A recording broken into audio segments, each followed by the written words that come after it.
오늘은 다윗 언약, 죄, 심판, 구원이라는 주제로 하나님의 말씀을 저희가 함께 나누도록 하겠습니다. 오늘 말씀은 지난주 내용에 이어지는 말씀입니다. 지난주에 저희는 얼마나 다윗이 대단한 왕이었으면서도 얼마나 부족한 죄인이었는지에 대해서 살펴봤습니다. 그가 저지른 죄의 크기는 너무나 컸고 그 상처는, 그 결과는 너무나 끔찍했습니다. 그러나 하나님의 용서하심에 대해 저희가 함께 지난주에 말씀을 나누었죠. 오늘은 지난주에 충분히 나누지 못한 이 죄의 결과와 심판, 그리고 구원이라는 주제를 함께 나눠보려 합니다. 저희도 그런 것처럼 충동적으로 죄를 짓든 아니면 저희의 계획 가운데 악을 행하든 이 결과는 참 씁니다. 그리고 누구나 우리의 과거와 우리의 연약함, 그 결과를 돌이키기를 원하지만 한번 엎질러진 물을 우리가 다시 담을 수 없는 것처럼 그 누구도 이 죄의 문제와 죄의 결과의 문제를 해결할 수 있는 사람은 없습니다. 다윗도 마찬가지였습니다.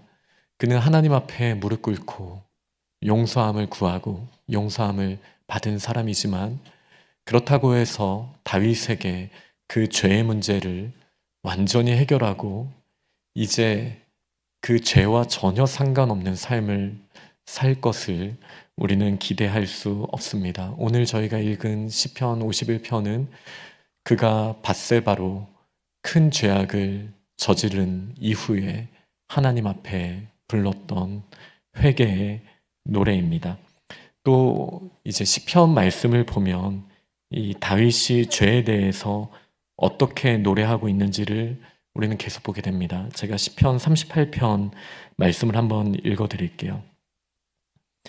여호와여, 주의 노하심으로 나를 책망하지 마시고 주의 분노하심으로 나를 징계하지 마소서. 주의 화살이 나를 찌르고 주의 손이 나를 심히 누르시나이다. 주의 진노로 말미암아 내 살에 성한 곳이 없사오며 나의 죄로 말미암아 내 뼈에 평안함이 없나이다. 내 죄악이 내 머리에 넘쳐서 무거운 짐 같으니 내가 감당할 수 없나이다. 다윗처럼 저희도 이 무거운 죄악의 무게를 감당할 수 있는 자 아무도 없을 것입니다.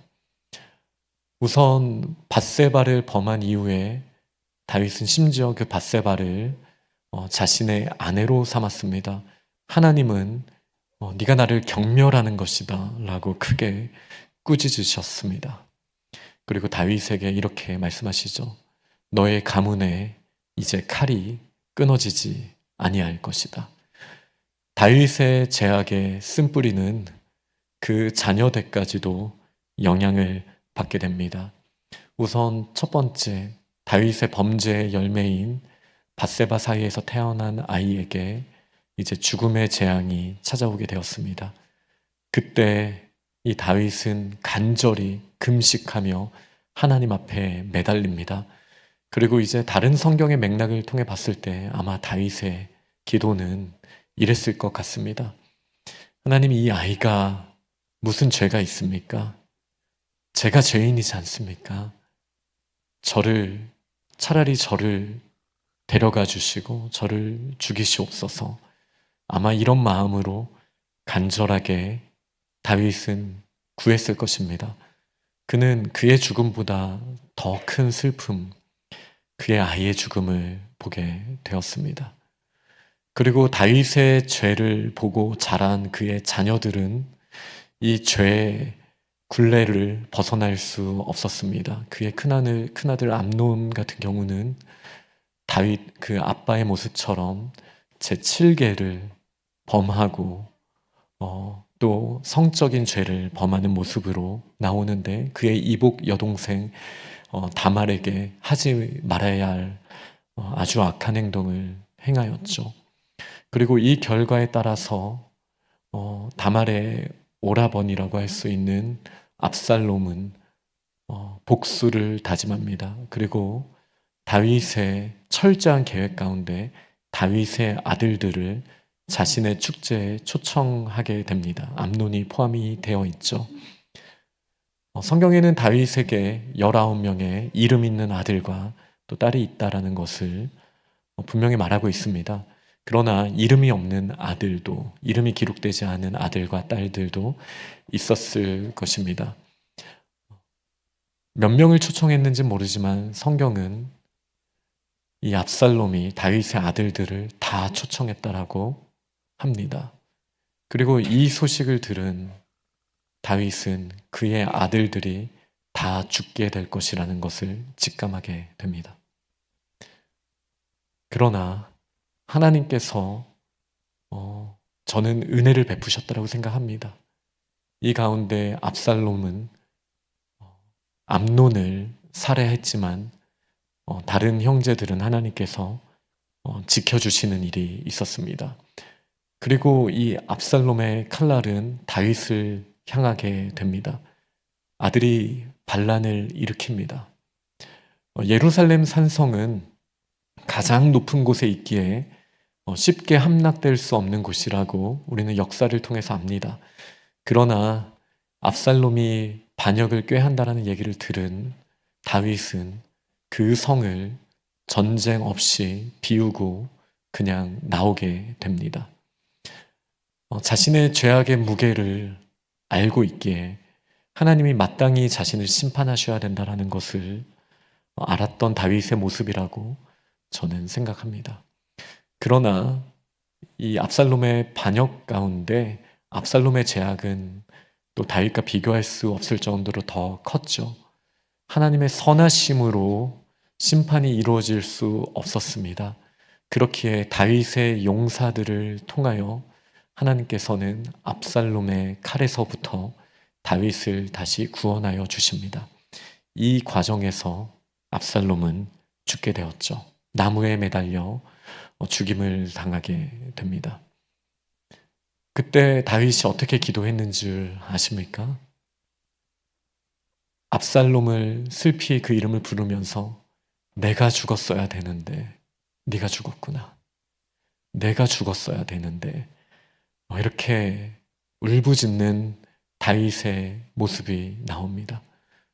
그의 죄악의 크기는 너무나 커서 차라리 자신의 생명으로 감당하기를 원했지만 그의 자녀들 사이에 끔찍한 칼부림이 이어지고 그 온갖 고통스러운 모습을 보면서 자신이 뿌린 죄의 크기가 얼마나 큰지 이 다윗은 삶으로 겪을 수밖에 없었습니다. 이 무게를 알기 때문에 다윗이 이렇게 기도를 하는 거예요. 하나님, 이 죄의 무게를 제가 감당할 수 없습니다. 하나님밖에 소망이 없습니다. 이렇게 간절히 다윗은 하나님 앞에 구하는 자리에 나아갔습니다. 저희가 아브라함의 언약부터 계속 이 언약을 보고 있는데요. 다윗의 언약도 마찬가지입니다. 죄의 문제를 어찌 사람이 해결할 수 있겠습니까? 그럴 수 없죠. 그러나 하나님의 언약은 무엇입니까? 다윗이 감당할 수 없는 이 죄의 무게를 하나님께서 대신 감당하시겠다라고 말씀하시는 거예요. 그리고 이 죄에 대해서, 심판에 대해서는 다윗이 책임질 수 없지만, 그러나 값없이 용서받은 다윗에게 하나님의 자녀로서 이제는 책임감 있는 삶의 모습들을 하나님께서는 다윗에게 요구하십니다. 다윗이 감당할 수 없는 짐은 하나님이 대신 짊어지시고 다윗에게는 그 죄악의 무게를 짊어지고 하나님의 영광의 무게를 짊어지고 하나님의 사람으로서 최선을 다해 살 것을 명령하십니다. 빚진 자의 마음으로 다윗은 삶을 살아가게 되는 것, 사실 이 다윗의 삶의 모습이 저희들에게도 동일한 복음이 되는 줄 믿습니다. 사도 바울이 고백한 것처럼 저희 모두가 죄인 중에 죄인이고 괴수 중에 괴수입니다. 우리 중 누가 죄로부터 자유한 사람이 있겠습니까? 이 죄의 문제가 우리의 의도와 다르게 너무나 큰 결과로 찾아왔을 때 우리는 우리가 책임질 수 없는 그 압도적인 무게 앞에서 낙담하고 좌절할 수밖에 없을 때 이 커다란 짐을 대신 지어주신 분이 바로 다윗의 자손 예수 그리스도이십니다. 그리고 우리가 감당할 수 없는 그 무거운 짐을 대신 짊어지시고 저희에게는 하나님의 입장에서는 가벼운, 그러나 저희의 입장에서는 무거운 그 하나님의 영광의 무게를 짊어지게 하셨습니다. 그러니 값없이 용서함을 받은 저희도 죄의 문제를 가볍게 여길 것이 아니라 선한 하나님의 일을 위하여 또 우리가 책임져야 하는 이 땅에서의 죄책에 대해서 우리는 그 무게를 짊어지고 앞으로 나아가고 있는 줄 믿습니다. 이 모든 근거는 하나님의 언약 가운데 있습니다. 특히 다윗 언약은 사무엘하 7장에 잘 나타나 있습니다.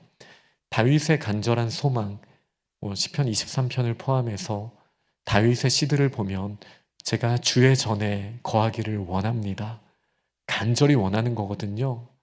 그러나 다윗이 하나님의 성전을 짓겠다라고 다윗이 하나님 앞에 구했을 때 하나님께서는 단칼에 거절하셨습니다.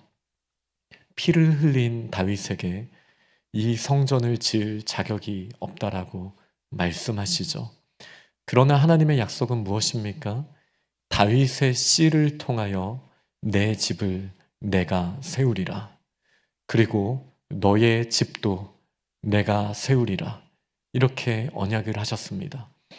그러면서 다윗에게 주신 이 약속은 너무나 특별합니다.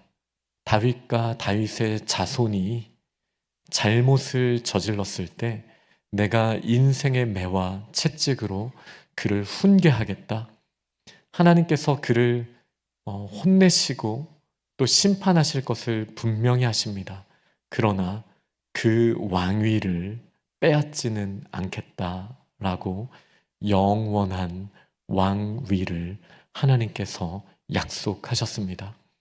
여기서 말한 책찍받는 그리고 매를 맞는 다윗의 씨가 다윗의 자손이 누구입니까? 바로 예수 그리스도이십니다.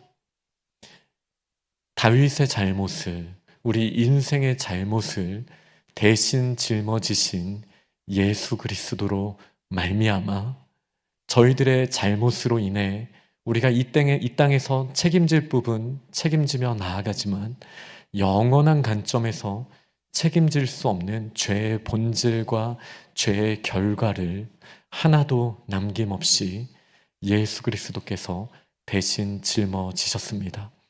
그리고 다윗의 자녀들이 그리고 다윗이 결국 죽게 된 것처럼 예수 그리스도께서 특별히 압살롬이 나무에 매달려 죽게 된 것처럼 진정한 다윗의 씨 예수 그리스도께서 나무에 매달려 죽임 당하시고 하나님의 약속을 완전히 이루셨습니다.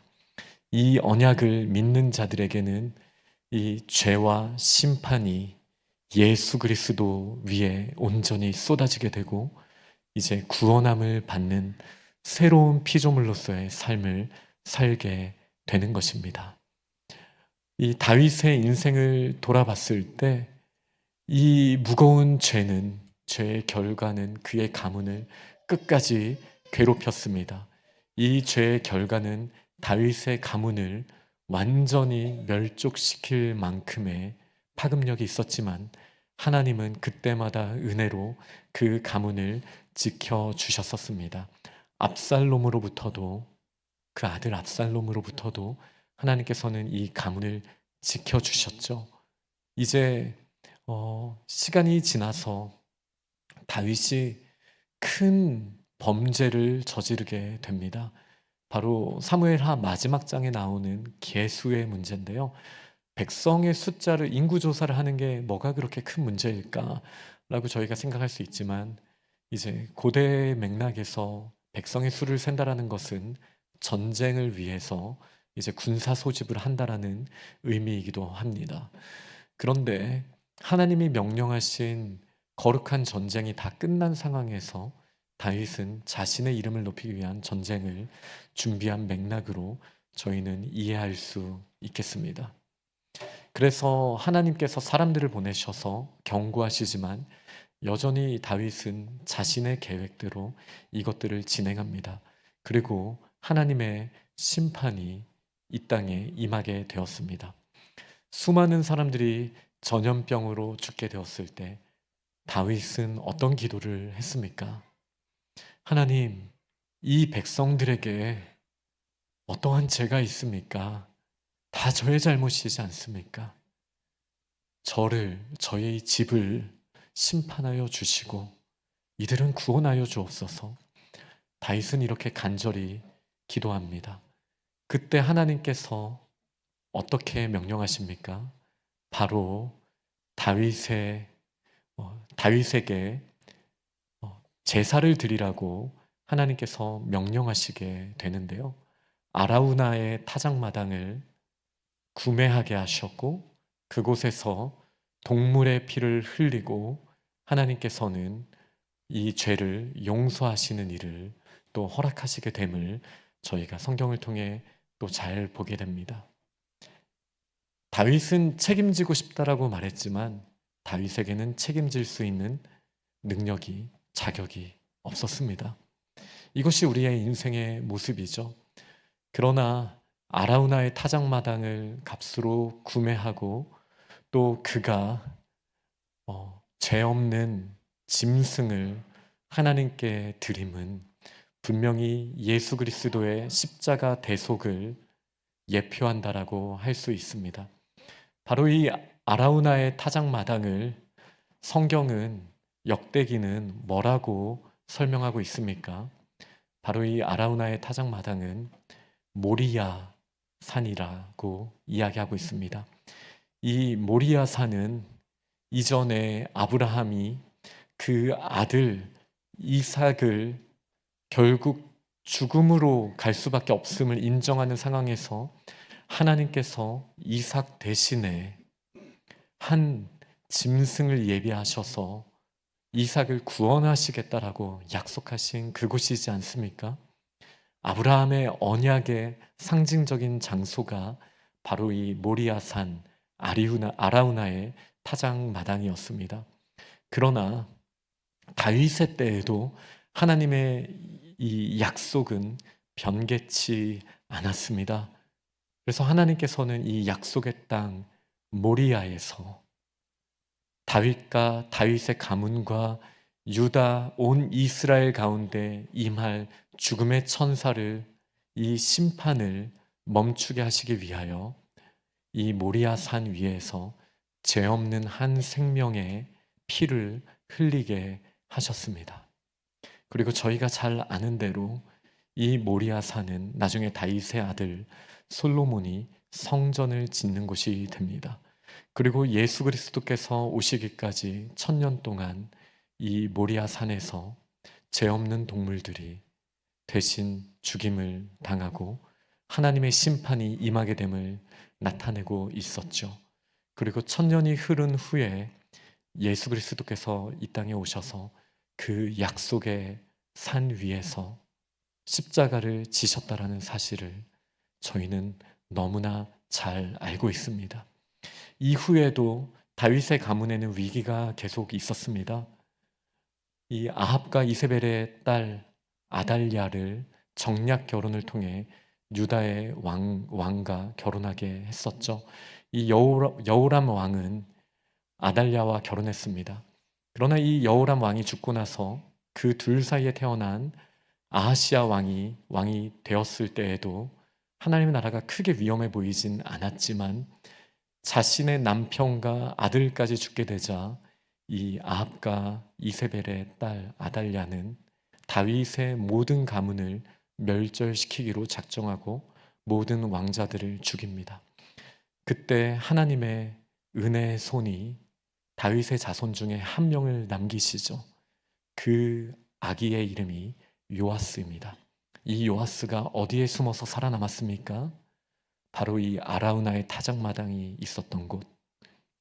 하나님께서 이삭을 받으시기로 했지만 이삭이 아니라 예수님을 받으셨던 곳, 바로 그 모리아 산 위에 세워진 성전에서 이 요아스 왕자가 생명을 구원받고 또 살아남게 되었던 것을 저희는 보게 됩니다. 다윗 가문이 다 죽을 수밖에 없었지만 어떻게 이 요아스가 살아남았습니까? 예수 그리스도께서 우리의 모든 죄를 대신 짊어지셨기 때문입니다. 그리고 또 큰 위기가 있었죠. 이 다윗의 자손들의 죄악으로 인해 결국 바벨론에 의해 성전까지도 무너지고 온 예루살렘이 멸망당하게 됩니다. 왕들과 왕족들이 다 이제 죽임을 당하게 되는 상황에 있었습니다. 그러나 요시야 왕의 손자, 잠깐 왕이었던 여호야긴 37년이나 이 바벨론에 끌려가서 옥중에 있었던 37년을 옥중에 있었는데 어떤 소망이 그에게 있었습니까? 그러나 다윗의 거의 유일한 자손으로 남은 단 한 명, 이 여호야긴의 생명을 하나님이 보호하시고 왕에게 인정을 받게 하셔서 그는 이제 왕과 함께 식탁 교제를 할 수 있는 자리에 나아가게 되었습니다. 그리고 이 한 명 남은 여호야긴을 통하여 하나님께서는 다윗의 자손을 이어주셨습니다. 그리고 그의 자손 중에 스룹바벨을 통하여 다시 예루살렘에 돌아가게 하셨고 이 아라우나의 타작마당이 있었던 폐허가 되었던 성전 터 위에 이 스룹바벨 공동체는 성전을 다시 세우게 됩니다. 그리고 마태복음을 보면 이 스룹바벨을 통하여 예수 그리스도가 이 땅에 오시게 되었다라는 말씀을 분명히 하십니다. 도무지 일어날 수 없는 일이 하나님의 은혜를 통하여 일어났습니다. 왜요? 다윗의 후손, 그 죄를 해결할 수도 없고 그 죄를 해결할 수 없을 뿐만 아니라 죄를 더 짓고 싸울 수밖에 없는 이 다윗의 후손 가운데 하나님의 약속의 아들 예수 그리스도를 이 땅에 보내셔서 하나님의 약속, 이 다윗의 후손의 죄를 다 감당하시고 채찍 맞으시게 하겠다, 그리고 구원하시겠다라는 이 약속을 이루시지 않았습니까? 오늘은 저희가 성찬식이 있는 날입니다. 이 성찬식은 다윗의 후손 예수 그리스도를 통하여 우리를 구원하신 하나님의 은혜를 기억하고 예수 그리스도의 지체되었음을, 예수 그리스도와 한 몸 이루었음을 우리가 기념하며 하늘의 식탁으로 초청하신 칼빈의 표현에 따르면 이 거룩한 성찬에 우리가 함께 참여하는 자리입니다. 이 성찬에 참여할 때 저희가 무엇을 생각해야겠습니까? 우리의 자격 없음, 하지만 우리가 책임지고자 해도 책임질 수 없는 이 죄책과 심판의 문제를 영원하신 분, 죄가 없으신 분이 영원한 고통과 죄의 짐을 짊어지시고 우리를 구원하셨다라는 이 복음을 기억하며 우리에게 새롭게 허락하시는 이 책임감의 무게를 가지고 나아갈 수 있는 그런 성찬의 예식에 저희가 참여하면 좋겠습니다. 아멘.